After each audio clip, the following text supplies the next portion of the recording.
So hey guys, welcome back to my to videos. तो इस video में दोस्तों डिस्कस करने वाले हैं यहाँ पर कुछ इंपॉर्टेंट कंपनीज़ को और उनसे रिलेटेड कुछ इंपॉर्टेंट अपडेट्स हैं जिसकी बात करेंगे इस वीडियो में। तो चलिए दोस्तों वीडियो की शुरुआत करते हैं। सबसे पहले कंपनी को डिस्कस करते हैं। पहली कंपनी का नाम है पॉलीकैब इंडिया लिमिटेड। बट इसको डिस्कस करने से पहले दोस्तों, अगर आपने अभी तक चैनल को सब्सक्राइब नहीं किया है तो चैनल को सब्सक्राइब करके बेल आइकन को प्रेस कर लो और टेलीग्राम चैनल को भी ज्वाइन कर लो, जिसका लिंक आपको डिस्क्रिप्शन में देखने को मिल जाएगा। तो चलिए दोस्तों वीडियो की शुरुआत करते हैं। सबसे पहले बात करते हैं पॉलीकैब इंडिया से रिलेटेड कुछ इंपॉर्टेंट अपडेट्स के बारे में। सो दोस्तों, अगर कुछ टाइम पहले की बात करें तो पॉलीकैब इंडिया और केआई इंडस्ट्री दोनों काफ़ी ज़ोरदार क्रैश होती हुई नजर आई थी। अब इसके रीजंस आप सभी को ऑलरेडी पता होंगे ही। अल्ट्राटेक सीमेंट ने अनाउंसमेंट किया था कि वो केबल्स एंड वायर सेगमेंट में एंट्री लेने वाले हैं, जिस वजह से वैल्यूएशंस अच्छा खासा करेक्ट हुआ था। किसका? हैवेल्स का, केआई इंडस्ट्री का और पॉलीकैब इंडिया का। स्टॉक में गिरावट करीब आपको 17% तक देखने को मिली थी। ये न्यूज़ जो था वो फरवरी का था। बट दोस्तों, ये जो सारी चीज़ें हैं, लाइक अल्ट्राटेक जो एक्सपेंशन कर रही है केबल्स एंड वायर सेक्टर में, ये एक्सपेंशन में अभी टाइम है। तो अभी हम ऐसा बोल सकते हैं कि अगले 1 से 2 साल में जो पॉलीकैब इंडिया के रिजल्ट हमें देखने को मिलेंगे, मेनली नंबर्स की बात हो रही है, उसमें रेवेन्यू एंड प्रॉफिट में कोई भी इम्पैक्ट अल्ट्राटेक सीमेंट की वजह से देखने को नहीं मिलेगा, क्योंकि अल्ट्राटेक सीमेंट अभी एक्सपेंशन कर रही है, ना कि इस सेक्टर की प्लेयर है। बट इस सेक्टर की एक और प्लेयर है जिसका नाम है हैवेल्स इंडिया लिमिटेड। अब हैवेल्स इंडिया लिमिटेड जो है वो पॉलीकैब इंडिया को प्रॉब्लम दे सकती है। अब ऐसा मैं क्यों बोल रहा हूँ, इसके रीज़न भी मैं आपको समझा दूंगा। अब हैवेल्स इंडिया की बात करें तो हैवेल्स इंडिया इस पर्टिकुलर सेक्टर में 15 से लेकर 17% का मार्केट शेयर ओन करती है। पॉलीकैब इंडिया की बात करें तो वो मार्केट की लीडर है, 20 से 22% की मार्केट शेयर ओन करती है वो। फिनोलेक्स केबल लगभग 12 से 14%, केआई इंडस्ट्री 10 से 12% और बाकी के अनऑर्गेनाइज्ड जो प्लेयर होते हैं वो 30 से 35% का मार्केट शेयर ओन करते हैं।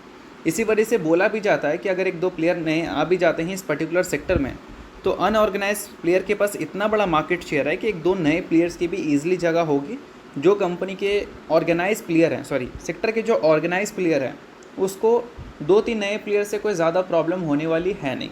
तो इस वजह से पॉलीकैब इंडिया और केआई इंडस्ट्रीज़ के जो मैनेजमेंट हैं वो पॉजिटिव कमेंट्री या फिर बोल सकते हैं पॉजिटिव गाइडेंस ही रखे थे अल्ट्राटेक सीमेंट के एंट्री के होने के बावजूद भी। बट छोड़ो, वो सारी चीज़ों को हम किसी नेक्स्ट वीडियो में डिस्कस करेंगे।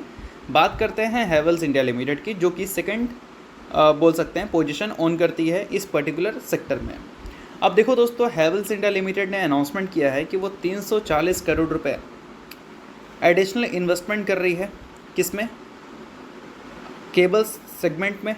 और केबल सेगमेंट के जो प्रोडक्शन है उसको बूस्ट करने के लिए ये 340 करोड़ रुपए और इन्वेस्टमेंट करने जा रही है। अभी second position Havells India own करती है। अब जितना ज़्यादा प्रोडक्शन ये अपना इंक्रीज़ करेगी, उतना ज़्यादा चांसेस होंगे कि हैवेल्स इंडिया जो है अपने मार्केट शेयर को इंक्रीज़ करती हुई नज़र आ जाए। बट इसका मतलब बिल्कुल ऐसा नहीं है कि पॉलीकैब इंडिया से ख़त्म हो जाएगी, ऐसा नहीं। कॉम्पिटिशन बढ़ेगा, इस वजह से पॉलीकैब इंडिया के जो नंबर्स हैं वो ज़्यादा फोकस में आ जाएंगे और वैल्यूएशंस भी ज़्यादा फोकस में आ जाएंगे कि नंबर्स के बेसिस पे वैल्यूएशन डिसाइड होना शुरू हो जाएगा। ऑलरेडी डिसाइड हो चुका है। वैल्यूएशंस पिछले कुछ टाइम में करेक्ट हुआ है कंपनी के प्रॉफिट की गिरने की वजह से और अल्ट्राटेक के न्यूज़ की वजह से। बट अगर हैवेल्स इंडिया मार्केट शेयर बढ़ाती है अपना, तो उस केस में वैल्यूएशंस एंड प्रॉफिट पर जो नज़र है वो और भी ज़्यादा बढ़ती हुई नज़र आएगी। तो इन सारी चीज़ों को आप नोट कर सकते हैं। सभी चीज़ें सिर्फ एजुकेशन पर्पज़ के लिए, किसी भी तरह का मैं रिकमेंडेशन आपको नहीं दे रहा हूँ, इस चीज़ को ध्यान में रखना। अब दोस्तों, वीडियो में आगे बढ़ने से पहले बात कर लेते हैं मेरे टेलीग्राम चैनल के बारे में, जिसको अगर आपने अभी तक ज्वाइन नहीं किया है तो उसका लिंक आपको डिस्क्रिप्शन में देखने को मिल जाएगा। लिंक के थ्रू जाकर चैनल को ज्वाइन कर लो। ज्वाइन करने का दोस्तों सबसे बड़ा बेनिफिट ये है कि हमारा चैनल टाई अप किया है SEBI registered research analyst mister Kulneet Singh के साथ, जिसका रजिस्ट्रेशन नंबर आप यहाँ पर नोट कर सकते हैं। अब चैनल को ज्वाइन करते हैं तो इनकी जो काफ़ी सारी एक्टिविटीज़ हैं आपको इस चैनल पर देखने को मिलती है, जिसमें ये आपको चार्ट्स वगैरह शेयर करते हैं, जिससे आपको आइडिया लगता है। और उसके अलावा दोस्तों काफ़ी सारी कॉल्स एंड अपडेट्स भी आपको यहाँ पर मिलता है, बिल्कुल फ्री ऑफ कॉस्ट। तो इन सारी चीज़ों का बेनिफिट आप ले सकते हैं। अभी रिसेंटली काफ़ी सारी कंपनी का चार्ट्स वगैरह इन्होंने अपडेट किया था, जिसको आप चाहो तो चेकआउट कर सकते हो। और इसके अलावा काफ़ी सारी कंपनी का कॉल्स वगैरह भी इन्होंने दिया था, जिसको भी आप चाहो तो चेकआउट वगैरह कर सकते हो। तो लिंक आपको डिस्क्रिप्शन में देखने को मिल जाएगा। लिंक के थ्रू जाकर चैनल को ज्वाइन करो, सभी चीज़ें आपको बिल्कुल फ्री ऑफ कॉस्ट यहाँ पर मिलती हैं। तो चलिए दोस्तों, बात करते हैं अब अगली कंपनी के बारे में। अगली कंपनी का नाम है CDSL, यानी कि central depository services India limited. दोस्तों, अगर आज के दिन की बात करें तो जितनी भी कैपिटल मार्केट से जुड़ी कंपनीज़ हैं, मैक्सिमम कंपनीज़ की परफॉर्मेंस आज के दिन आपको अच्छी देखने को मिली है। अब CDSL की बात करें तो ये है डिपॉजिटरी। उसके अलावा अगर हम बात करें दूसरी किसी कंपनी के बारे में कैपिटल मार्केट वाली, तो एक कंपनी है एंजल वन। जो कि ब्रोकर है। उसके अलावा आप कैम्स को देख सकते हैं, जो कि बोल सकते हैं म्यूचुअल फंड इंडस्ट्री में काम करती है। तो ये सारी कंपनी कैपिटल मार्केट से जुड़ी हुई है। अब ये सारी कंपनी चाहती है कि मार्केट के बिहेवियर्स हमेशा अच्छे रहें, ताकि लोग मार्केट के साथ ज़्यादा जुड़े रहें। ज़्यादा जुड़े रहेंगे तो ज़्यादा ट्रेड इन्वेस्ट होंगे, जिस केस में क्या है कि वॉल्यूम्स इंडियन स्टॉक मार्केट के हमेशा आपको अच्छे देखने को मिलेंगे, और इस केस में इनके रेवेन्यू एंड प्रॉफिट भी हमेशा आपको अच्छे देखने को मिलेंगे। और वही जब मार्केट ख़राब होता है तो उस केस में क्या है कि हमारी जो कैपिटल मार्केट वाली कंपनीज़ हैं उनके नंबर्स में भी इम्पैक्ट दिखना शुरू हो जाता है। तो इस Q4 में आपने देखा होगा कि काफ़ी सारी कैपिटल मार्केट वाली कंपनी के जो नंबर्स हैं वो कुछ खास इंप्रेसिव हमें देखने को मिले नहीं, जिसमें CDSL और एंजल वन का भी नाम आपको देखने को मिलेगा। बट दोस्तों अभी सेबी ने न्यू जो रूल्स लाया है FNO सेगमेंट से रिलेटेड, उस न्यू रूल्स की वजह से उम्मीद है कि वापस से लोग FNO सेगमेंट में अच्छा इंटरेस्ट ले सकते हैं, क्योंकि इस रूल में रिस्क को मिनिमाइज़ करने के लिए काफ़ी सारी चीज़ें सेबी ने किया है। और उसके अलावा दोस्तों ट्रेडिंग को काफ़ी ज़्यादा इजी कर दिया है, जिससे लोग जो पहले कॉम्प्लिकेटेड प्रॉब्लम फेस करते थे वो अब मे भी फेस करते हुए नज़र ना आए। तो इन सारी चीज़ों की वजह से वॉल्यूम्स में आपको रिकवरी दिखने को मिल सकती है, जिस वजह से लास्ट ट्रेडिंग सेशन आपको BSE का परफॉर्मेंस अच्छा देखने को मिला था। आज के दिन CDSL और बाकी कैपिटल मार्केट वाली कंपनी की परफॉर्मेंस आपको अच्छी देखने को मिली है। तो तेज़ी के रीज़न्स क्या है वो मैंने आपको अभी समझा दिया।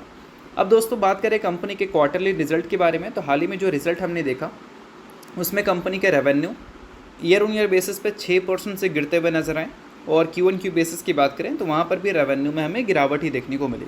और प्रॉफिट की बात करें तो Q1Q बेसिस पे गिरावट आपको ज़्यादा देखने को मिला। अगर हम ईयर ऑन ईयर बेसिस के कंपैरिजन में देखें, Q1Q बेसिस पर अगर प्रॉफिट के नंबर्स को देखोगे तो 30 करोड़ से कंपनी का प्रॉफिट कम देखने को मिला, और ईयर ऑन ईयर बेसिस पे 29 करोड़ से, तो लगभग 20% से कंपनी के प्रॉफिट ईयर ऑन ईयर और Q1Q बेसिस पर हमें गिरते हुए नजर आए, जो कि हो सकता है कि आपको Q1 में इम्प्रूव करते हुए नजर आए Q1Q बेसिस पे, ना कि ईयर ऑन ईयर बेसिस पे। अब मैं ऐसा इसलिए बोल रहा हूँ क्योंकि अप्रैल महीने का अगर डेटा देखोगे डिमैट अकाउंट ओपनिंग का, तो वहाँ पर हमने देखा कि कुछ रिकवरी आपको देखने को मिली है।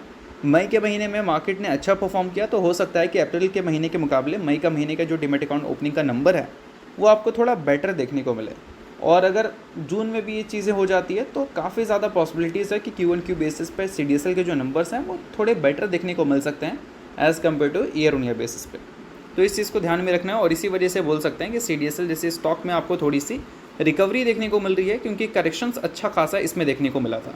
अभी अगर देखोगे तो 52 वीक हाई से करीब 16% के आसपास फिर भी ये नीचे आपको देखने को मिल रही है। तो चलिए दोस्तों बात करते हैं अब अगली कंपनी के बारे में। सो अगली कंपनी का नाम है लक्ष्मी ऑर्गेनिक इंडस्ट्रीज़ लिमिटेड।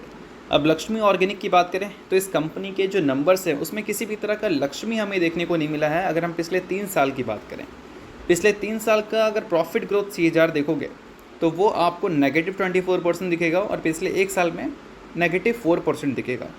और रेवेन्यू ग्रोथ अगर देखोगे तो 3 साल का CAGR आपको -1% दिख रहा है। इस वजह से स्टॉक प्राइस CAGR पिछले 3 साल और पिछले 1 साल दोनों में ही आपको नेगेटिव ही देखने को मिल रही है। बट हो सकता है कि अभी पिछले कुछ सालों में लाइक 23, 24 और 25 में जो कंपनी ने डिसअपॉइंटिंग नंबर रिपोर्ट किए हैं वो नंबर में भी हमें 2026 के फाइनेंशियल ईयर में देखने को ना मिले। अब ऐसा मैं क्यों बोल रहा हूँ, इसके कुछ रीज़न है, तो चलिए वो रीज़न मैं आपको अच्छी तरह से समझा देता हूँ। बट उससे पहले अगर आपको वीडियो अच्छा लग रहा है तो वीडियो को लाइक कर देना, चैनल को सब्सक्राइब कर देना, और टेलीग्राम चैनल को भी ज्वाइन कर लेना। लिंक आपको डिस्क्रिप्शन में देखने को मिल जाएगा। सो देखो दोस्तों, मैंने कंपनी का फ्यूचर आउटलुक ओपन कर रखा है। यहाँ पर कंपनी ने बहुत सारी चीज़ें मेंशन की हैं, जिसमें कुछ इंपॉर्टेंट चीज़ों को ही हम नोट डाउन करेंगे। अगर हम बात करें इस कंपनी से रिलेटेड पहले अपडेट के बारे में, तो यहाँ पर मेंशन किया गया है कि हिताची एनर्जी के साथ इन्होंने एक लेटर ऑफ इंटेंट साइन किया है। अब इसके बदले ये सेटअप करेगी, या फिर बोल सकते हैं प्रोडक्शन करेगी कोफिशिएंट गैस का, जो कि यूज़ होगा हिताची एनर्जी के SF6 free high voltage switch gear portfolios में। और ये जो कमर्शियल प्रोडक्शंस है इसकी शुरुआत हमें अगले फाइनेंशियल ईयर से देखने को मिलेगी, ना कि इस फाइनेंशियल ईयर से। तो ऐसा हम बोल सकते हैं कि इसका जो फ़ायदा है वो 2026 में नहीं, 27 के एंड में देखने को मिलेगा, या फिर 28 में देखने को मिलेगा। तो इस चीज़ को थोड़ा ध्यान में रखना। उसके अलावा दोस्तों कंपनी ने कुछ कैपिटल एक्सपेंडिचर यानी कि कैपेक्स से रिलेटेड अपडेट दे रखा है।